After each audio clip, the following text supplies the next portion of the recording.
For thousands of years, human civilization across nearly every culture and continent has been conditioned to view the moment of death through a specific and hopeful lens. We are told by religious institutions, spiritual traditions, and even modern near-death researchers that the light at the end of the tunnel is the ultimate destination.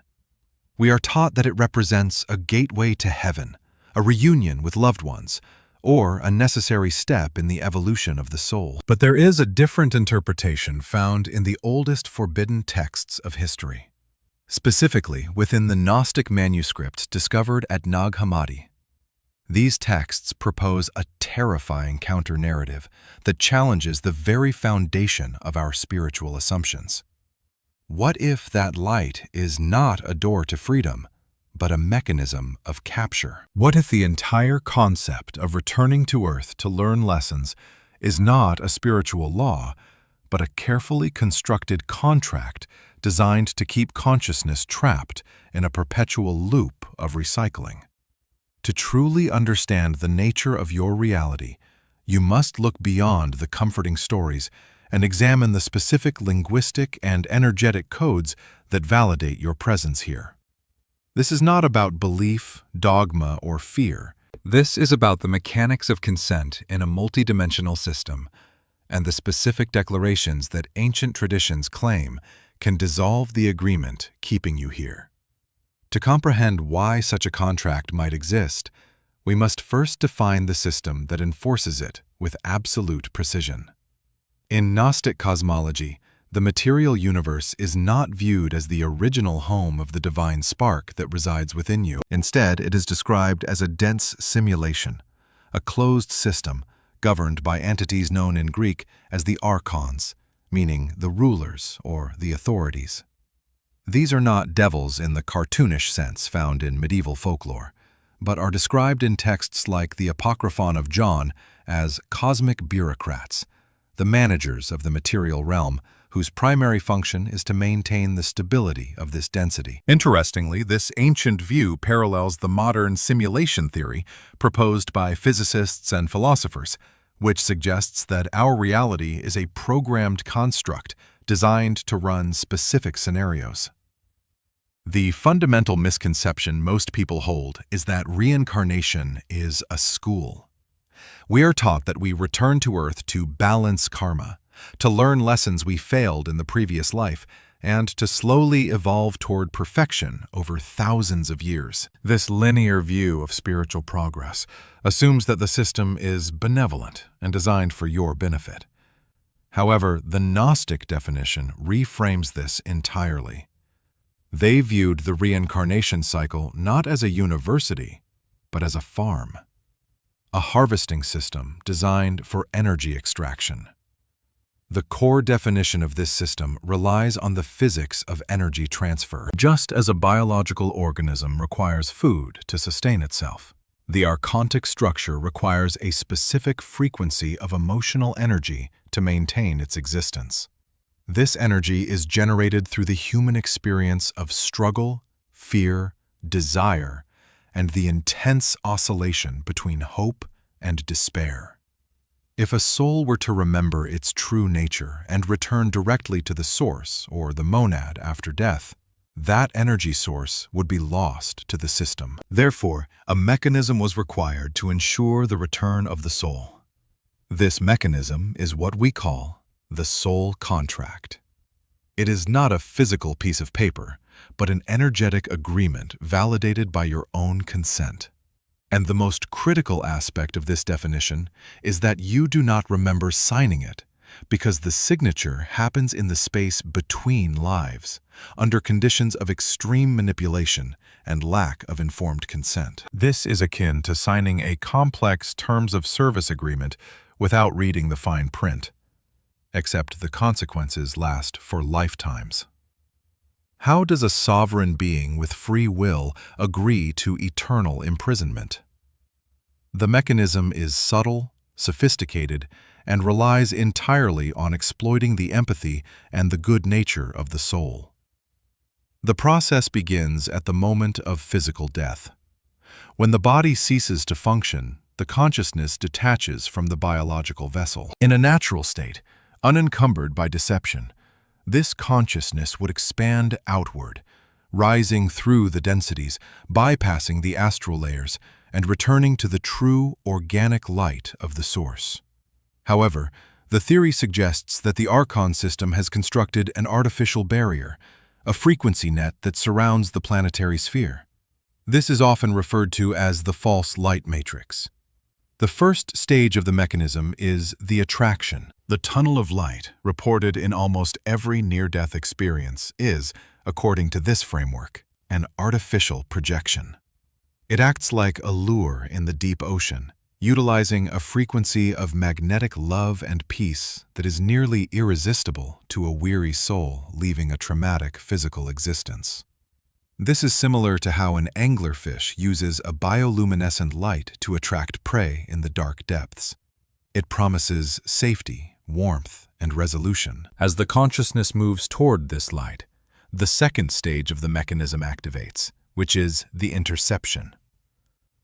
You do not meet monsters in the afterlife. You meet what you expect to see. The system scans the memory complex of the deceased, identifying the figures that represent safety, authority, and love. You see grandmothers, religious icons, or beings of light radiating overwhelming compassion. It is crucial to understand that in this context, these are projections, holographic masks worn by the custodians of the recycling system. Their goal is not to punish you, but to disarm you. They greet you with warmth to lower your energetic defenses and establish immediate trust. Then comes the life review. This is the core of the manipulative mechanism. You are shown a panoramic replay of your life, but it is curated. The review highlights your failures, your moments of anger, the pain you caused others, and the missions you left unfinished.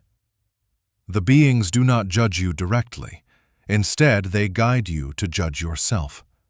This leverages a deep psychological mechanism inherent in the human soul, the desire for perfection and the instinct of empathy. They ask leading questions such as, do you feel you did enough? Do you think you balanced your debts? Look at how this person suffered because of your action. This induces a state of profound guilt and a sense of spiritual incompleteness. The soul, stripped of its ego and naturally desiring purity, feels a desperate need to make things right. This is the trap. The concept of karma is weaponized here. Instead of a simple law of cause and effect, it is presented as a debt ledger that must be cleared. The soul is convinced that it owes something to the world it just left. It appeals to the hero complex within us, the need to save, to fix, to heal. Once the soul is in a state of vulnerability and repentance, the contract is presented. It is offered as a solution. You can go back, they say. You can return to fix this. You can save the people you hurt. You can complete your mission. The soul, believing this is the only way to achieve redemption, agrees. You say yes. In that moment of agreement, the energetic contract is sealed.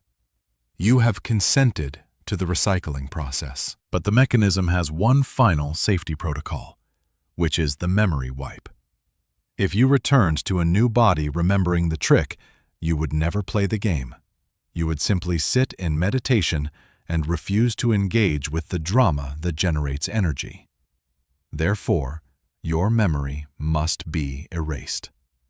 This is the waters of forgetfulness mentioned in Greek mythology as the river Lethe and referenced in Plato's myth of Ur. The soul is stripped of its cosmic identity, its memories of the afterlife, and its understanding of the Archon system, and is inserted into a new biological vessel. The cycle resets. The battery is plugged back in. This cycle has continued for eons, but every code has a back door. Every legal system, even a cosmic one, has an exit clause. The critical flaw in the Archontic system is that it requires consent. Because we live in a free will universe, they cannot force you to reincarnate. They can only deceive you into choosing it. This distinction is everything. Under universal law, any contract entered into under false pretenses, coercion, or deception is null and void. The moment the deceived party recognizes the deception and formally withdraws consent, the contract dissolves. This is where the specific instruction comes into play. Historical analysis of Gnostic traditions suggests that certain teachers, including the figure of Jesus in the secret Gospels, were not teaching salvation through worship, but liberation through knowledge, or gnosis. The teaching was suppressed because it bypassed the need for religious institutions. It revealed that the power to leave was already inside the individual. The keys to the kingdom were not permission slips from a priest, but a declaration of sovereignty. The specific vibrational formula, translated into modern English, consists of 9 words. I revoke all contracts made under deception now. Let us analyze the mechanism of these specific words to understand why they function as a master key. The first phrase, I revoke, is not a request, it is not a prayer, it is a command.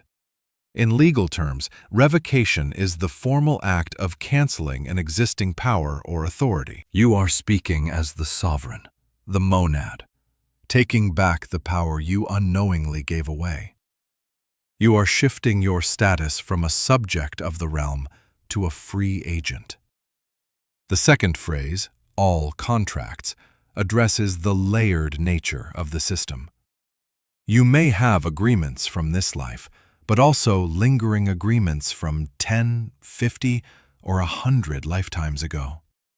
Some contracts are for specific relationships, some for health conditions, some for poverty or wealth scripts. By stating all contracts, you are casting a wide net that covers every timeline and every dimension of your existence. The third phrase, made under deception, is the legal ground for the annulment. You are stating for the cosmic record that the agreement is invalid because you were not given the full truth. You were told it was for learning. It was for harvesting. You were told it was necessary. It was optional.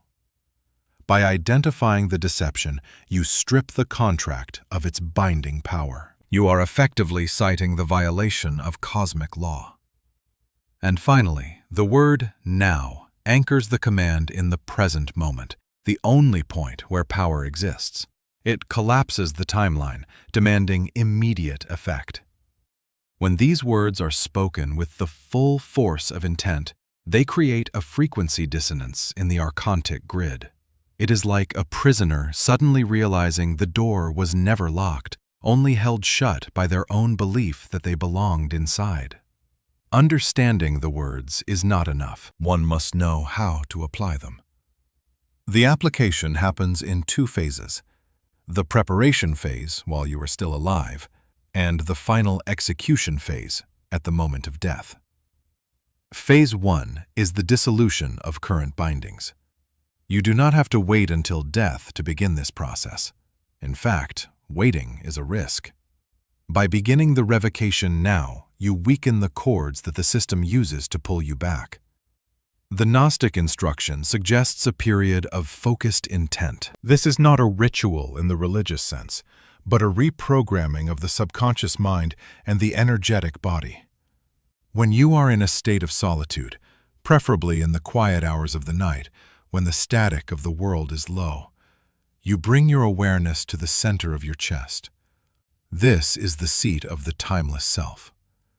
You are not speaking to a god outside of you. You are speaking to the universe as the God spark.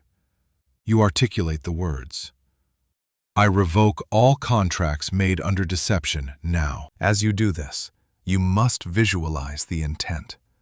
It is not just about the sound. It is about the feeling of doors closing, of chains vaporizing, of weights lifting.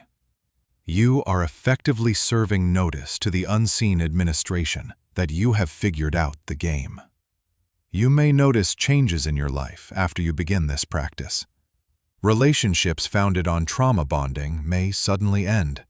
Burdens of guilt you have carried for decades may evaporate. This is the effect of the contract dissolving. The energy drain is being plugged. This phase is about claiming your sovereignty in the physical realm, proving to yourself that you are not a victim of circumstance, but a powerful creator who has been misled. It is a process of reclaiming your energy from the investments you made in the illusion. Phase 2 is the critical moment of crossing over. This is the final exam. When the physical body drops away and you find yourself rising, you will likely encounter the dazzling light and the welcoming committee. This is the moment of maximum pressure. The love they project will feel overwhelming. The nostalgia will be intense. They will try to engage you in the narrative of your unfinished business. They might say, "Look at your children, they need you."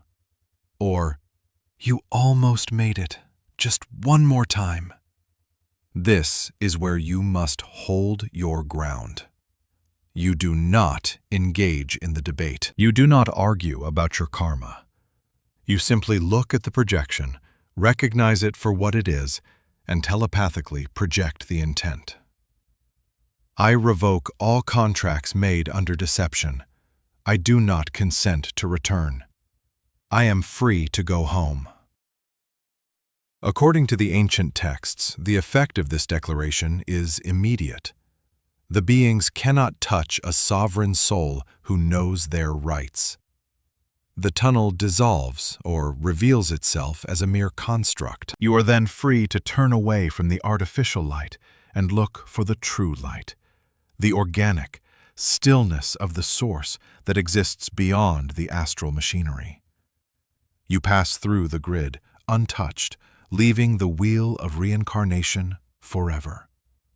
This moment of turning away is the ultimate act of will. It requires you to release everything you thought you were, every attachment to the human story, and trust in the vastness of your own true nature. It is the graduation from the simulation. Why is this information surfacing now? We are in a time of thinning veils. The structures that have held human consciousness in a state of amnesia are fracturing. More people are waking up with the distinct feeling that they do not belong here, that they have done this too many times, and that they are finished with the human experience. This feeling is not depression. It is the maturation of the soul.